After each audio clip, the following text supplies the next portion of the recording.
মঞ্চে ওখানে গিয়েছিলেন, সেখানে গিয়ে একতরফা কথা বলেছেন, গিয়ে বলেছেন এটা ওনার শেষ চেষ্টা। ডাক্তাররা বলছে আমাদের কিছু কথা বলারই সুযোগ হলো না, আমাদের কথা উনি শুনলেন না, বৈঠকের ব্যবস্থা করে কার্যত খারিজ করে দিলেন। তারপর একতরফা এসে বলে যাচ্ছেন শেষ চেষ্টা। তার মানেটা কি? আর মুখ্যমন্ত্রী কোনো মনোভাব নিয়ে আছেন যা করেছি বেশ করেছি? এটা কখনো হয় নাকি?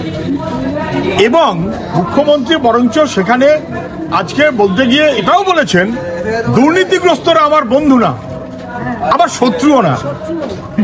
দুর্নীতির লোকেরা ওর বন্ধু হবেন না বোঝা গেল, কিন্তু দুর্নীতি ওর শত্রু না। উনি দুর্নীতির গালে চুমু খাবেন অথচ উনি বিচার দেবেন, এ কখনো হয়? মানুষ জাস্টিস ফর আরজি কর এই দাবিতেই আছে এবং উনি সেখানে বরঞ্চ হুমকি দিয়ে আসলেন 17 তারিখ সুপ্রিম কোর্ট যদি কোনো ব্যবস্থা নেয়। হুমকি দিচ্ছেন মুখ্যমন্ত্রী, বিচার দিতে পারবেন না, হুমকি দিচ্ছেন। সুপ্রিম কোর্টের নাম করে উনি হুমকি দিচ্ছেন। আর সুপ্রিম কোর্ট যা যা প্রশ্ন করেছে একটার উত্তরও কিন্তু উনি দিতে পারেননি। খেয়াল রাখবেন, মানুষ সব সতর্কভাবে দেখছে। রোগী কল্যাণ সমিতি সব নাকি ভেঙে দিয়েছে, এটা কোনো নতুন কথাই না। যখন পছন্দ হয় গড়েন, যখন পছন্দ হয় ভেঙে দেন। আরজিকর রোগী কল্যাণ সমিতির চেয়ারম্যান কে? সুদীপ্ত রায়। কদিন আগে আরজিকর রোগী কল্যাণ সমিতির চেয়ারম্যান কে ছিলেন? শান্তনু সেন। তাহলে কখন শান্তনু সেন, কখন সুদীপ্ত রায়? কোন ফর্মুলায়, কোন থিওরিতে? কোনো নির্দিষ্ট মাপকাঠি নেই তো। ওনার যখন মনে হবে তৈরি করবেন, যাকে ইচ্ছা তাকে দিয়ে তৈরি করবেন, যখন ইচ্ছে হবে তখন ভেঙে দেবেন। ওসব দেখে মানুষের কোনো লাভ নেই।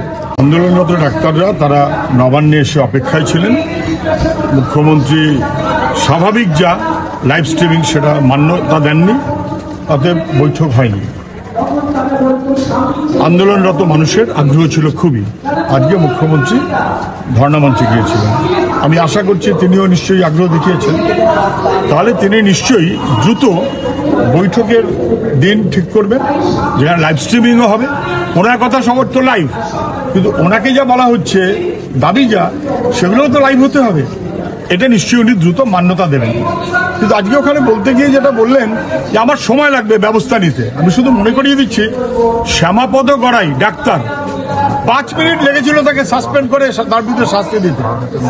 মুখ্যমন্ত্রী 5 মিনিটে দিয়েছিলেন, সেদিন সময় লাগেনি। আর এখন সব জেনে বুঝিয়ে অপরাধী 1 মাস হয়ে গেল, তাদের শাস্তি দেওয়ার সময় এখনো ওনার হয়নি, আরো টাইম লাগবে? নাকি উনি আসলে অপরাধীদের পাশে আছেন? স্পষ্ট হয়ে যায়। উনি বললেন যে বিনীত গোয়েল ওর কাছে নাকি পদত্যাগের দাবি নিয়ে এসেছিলেন, তিনি গ্রহণ করেননি কেন? স্পষ্ট হয়ে যাচ্ছে।